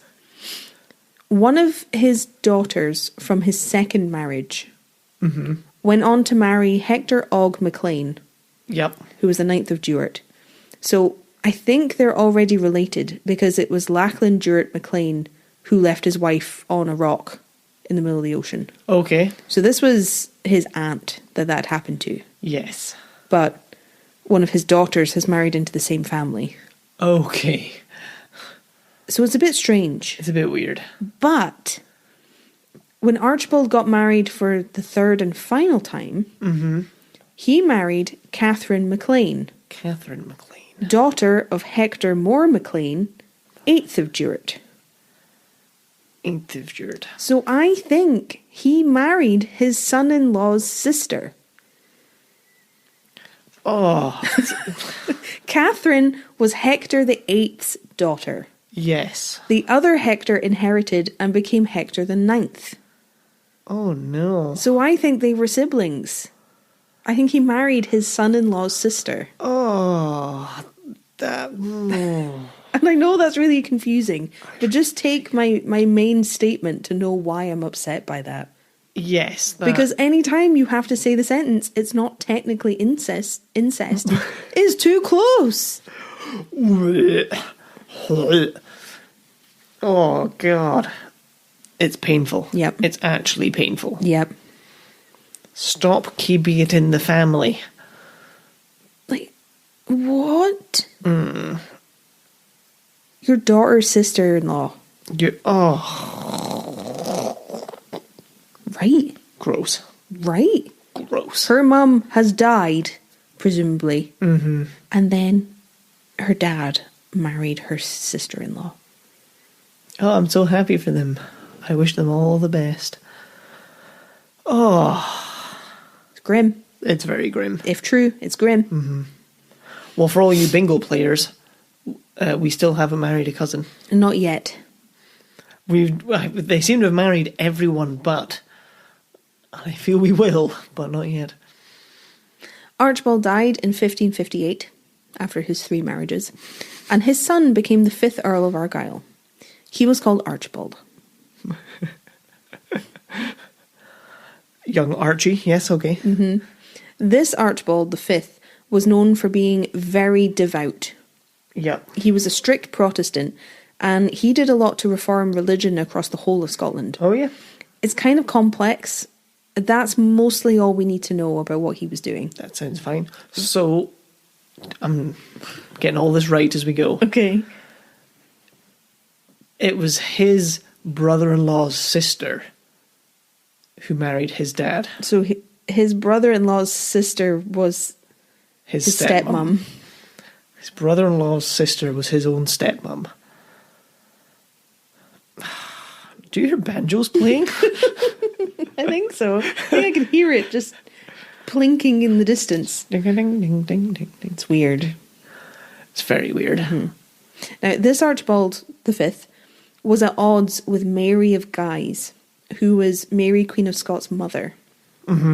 He was at odds with her while she was ruling Scotland, while Mary was in France. Yes, because she was the regent. Yes.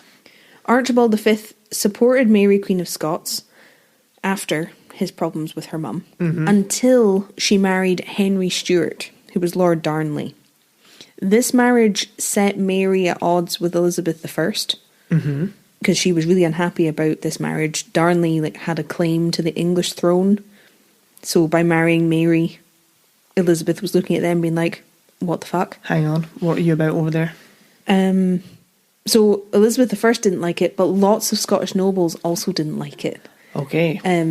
This marriage meant they'd lost a good chunk of their power because they had been trying to create links with England and trying to curry favour in England. So now that England and Scotland were kind of at odds with each other, they had lost out. Yes.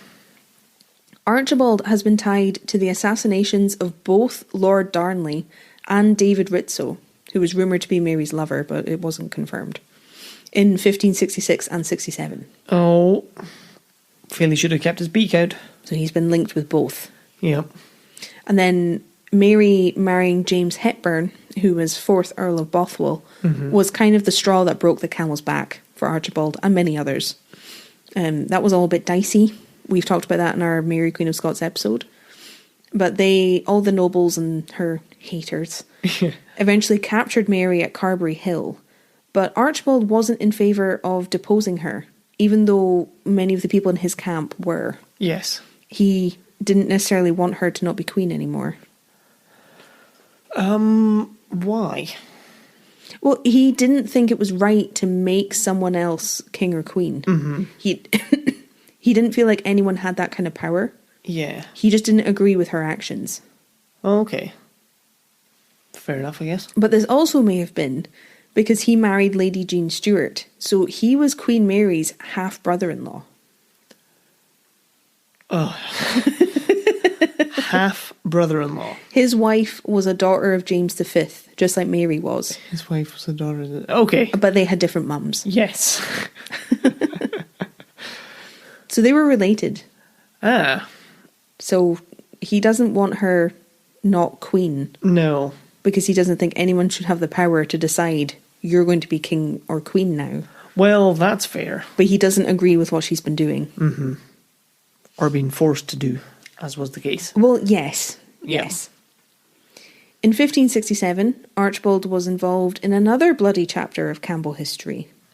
The drowning of Clan Arthur. Oh.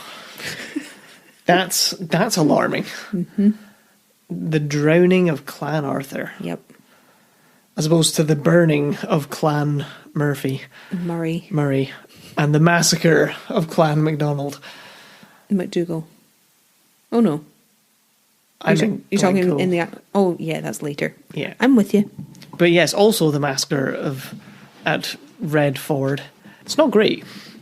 Oh, but how did they get all this power? Must be because they were just made really good business decisions. It's got nothing to do with ethics. You just have to pull yourself up by your bootstraps, guys. Yeah, that's it. It's just hard work. Self-made. God. Well, do tell me about the burning of whoever we're burning. The drowning. Of Clan Arthur. You can't blame me for that one. I know this has been confusing at times. No, that's just... That one was on you. That's just me being an idiot. Do tell me about the drowning of Clan Arthur. Well, you'll be pleased to hear that this happened close to Inveraray Castle. We're coming back. We're coming back around, baby. Because this happened at Loch Awe. Ah. The Campbells had been fighting with Clan Arthur. Sorry, you're about to go. Not oh. Oh, sorry.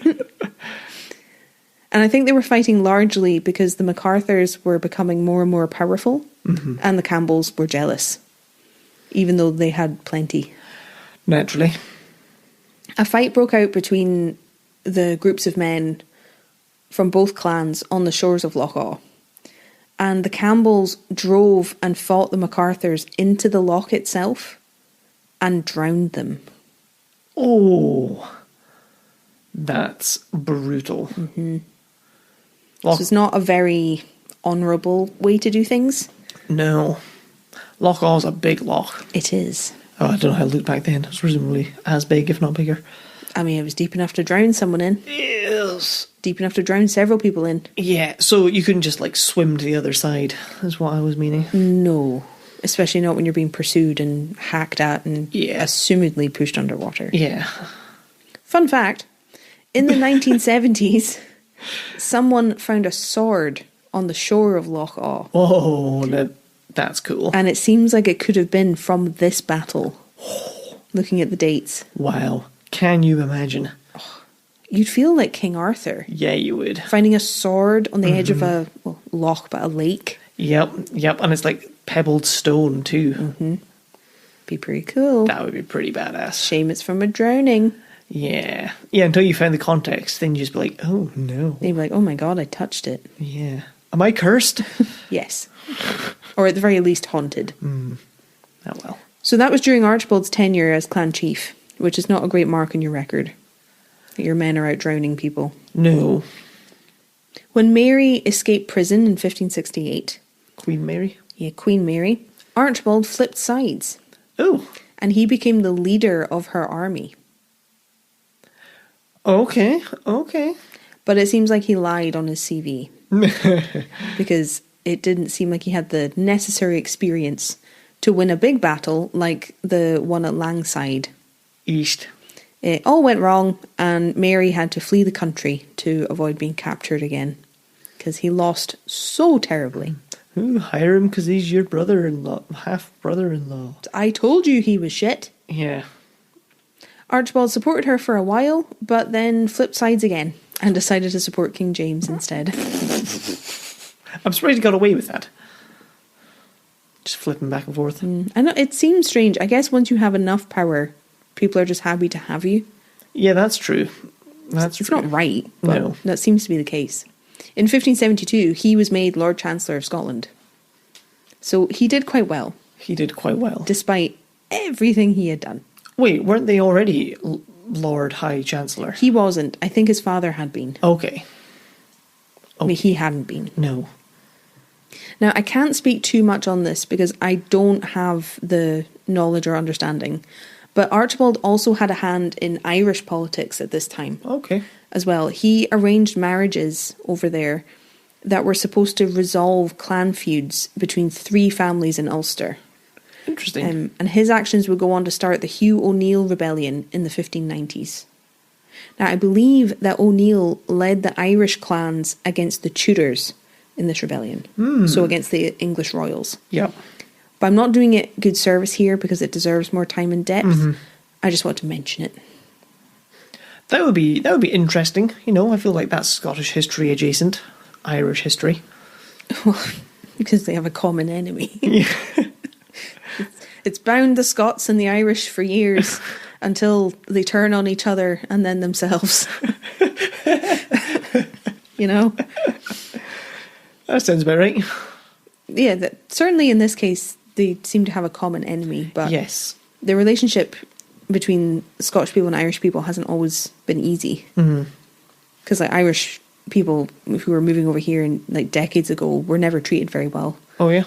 Oh, they're just treated badly as immigrants.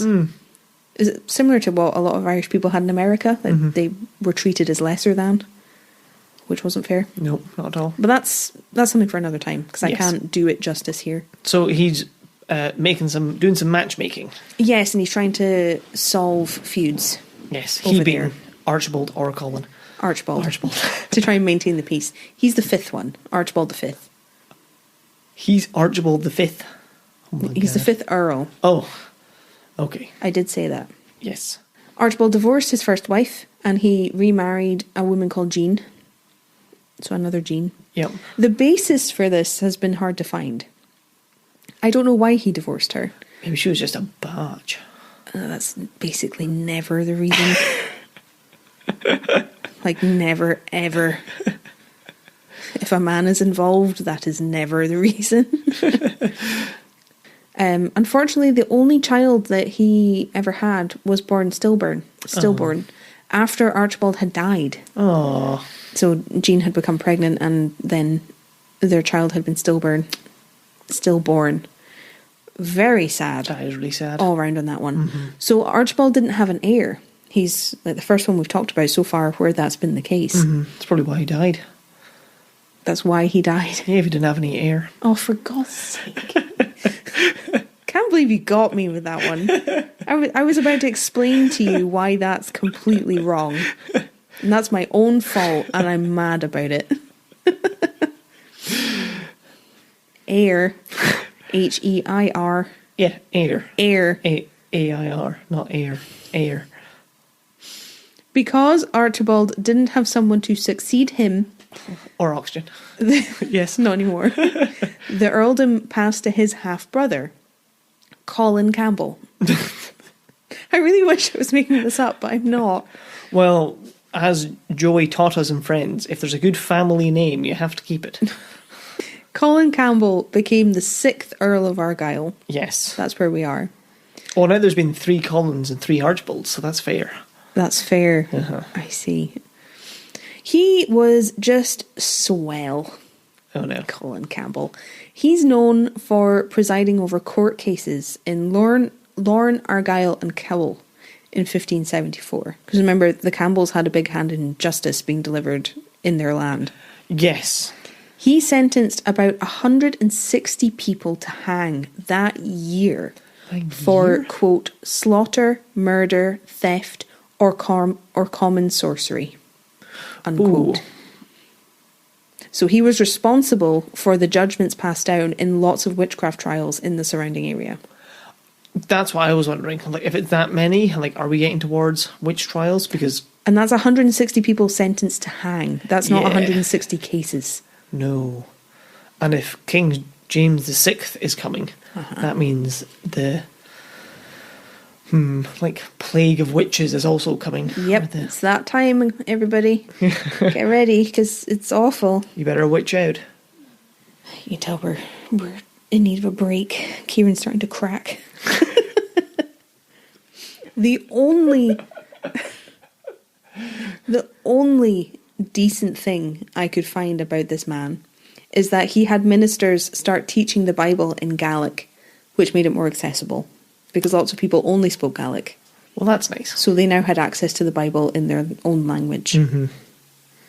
That's good, I suppose. He died in 1584 when he was only 42. Oh. And I have to assume that's just the poison eating him from the inside out. Yeah. Died of his own wretchedness. Mm-hmm. But he did have children. His son became the 7th Earl of Argyll. His son, Archibald. I was just about to guess. Now, I believe this Archibald was known as Archibald the Grim. Oh. Wait, before you pass judgment. Imagine if Archibald the Grim was living at Castle Gloom. That would be pretty good. He's definitely a vampire. Grim of Gloom? Grim of Gloom. Are you kidding me? Grim, son of gloom. Why did they change it? I know. Because that's perfect. A wasted opportunity. There was also an Archibald the Wicked, wasn't there? A totally different family. Yes. Culane? I think it was Culane Castle, because he's the one who's in the story you like. Yeah, with the devil's with chariot. The carriage, yeah. Mm-hmm. Now, I made you a promise back in our episode about Eilidh Castle. Yes, and I absolutely remember when that was. I know. I promised you to talk to you more about commissions of fire and sword. Yes, you did make me that promise. I made you that promise that we were going to do that later this season. Yep, because we chatted about it a little more in the blether on Patreon after the fact. We did. But I wanted more. M-O-A-R. Well, I'm about to deliver. More. The Campbells had been supporters of a Protestant crown, which was the main reason they couldn't support Mary, Queen of Scots, and why they favoured Elizabeth. As a Catholic. Yes. So that was the main reason they couldn't support her. In 1594, King James VI, who was Mary's son and a Protestant, set Grim on a task. Grim, who I'm only going to call him Grim because it's better, he was given a commission of fire and sword against the Earls of Huntly and Errol. Ho ho. So other earls. Yep. Who were both Catholics. So he's on a holy mission of fire and sword. Oh, it's badass. It's going to be brutal and horrible, but it's badass. These earls didn't agree with the beliefs and religion of James VI. So they had actually reached out to the King of Spain to try and carry out a rebellion to overthrow him.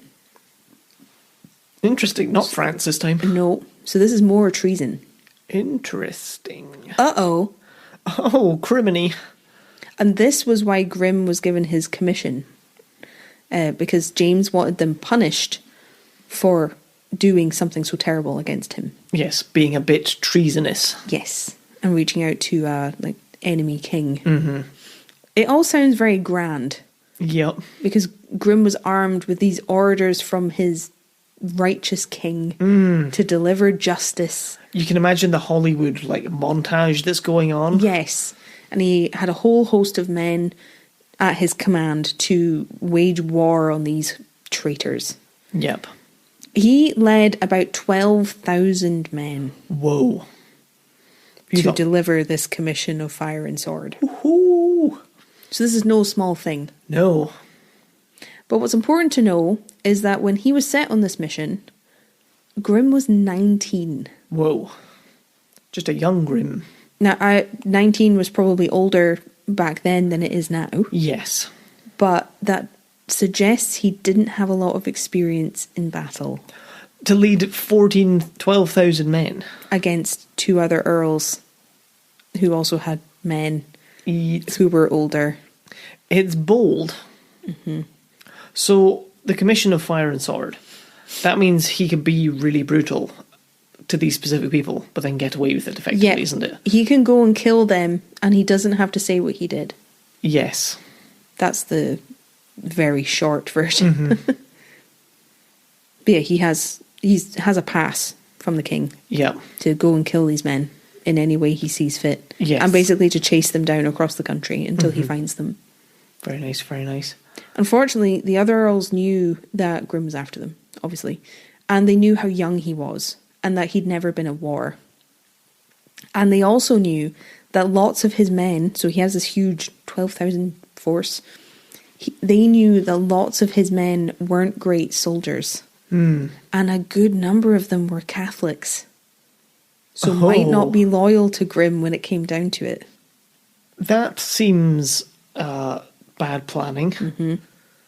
Which is the kind of bad planning you do if you were 19 and had never been in war and led a substantial force. Or just you're leading men that the king has ordered to follow you. That's true. But yeah, a lot of them are Catholic.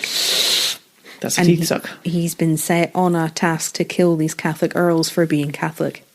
It's not good. It's not good. It's not good. The Catholic earls only had about 1,500 men between them. Outnumbered almost 10 to 1. Yes. By this time, when they were sort of amassing their forces and trying to get ready for Grimm arriving to attack them, because they were further north, Grimm had attacked Ruthven Castle.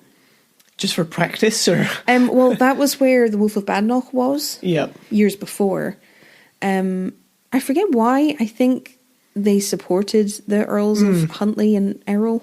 So you're getting out towards their land. Yeah, you're getting up that way. Ruthven is in the Cairngorms. Mm-hmm. Yeah, so Grimm's attacked Ruthven Castle and he's advancing on the Catholic forces. And the Catholic men were far more loyal to their cause and had agreed to conquer or die. Damn.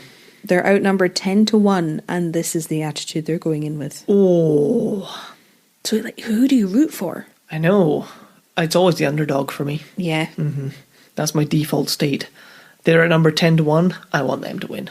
Maybe that's Scottish disposition as well. I think it might be. Grimm had been advised to wait for reinforcements, even though he had the bigger army. Mm-hmm. King James was supposed to come himself to take part in this battle with more troops. And men from the Mackenzies and the Frasers were also supposed to join him from the north. That's a hell of a force. It's a big deal. It's split the country, this Protestant Catholic divide. Yes. And Grimm's at the head of it. He's 19. He's in a position where he is almost facing down his opponents. They're very close together. He's been told to wait for reinforcements. But Grimm had decided that he would wait for the enemy to attack him, but then he would engage.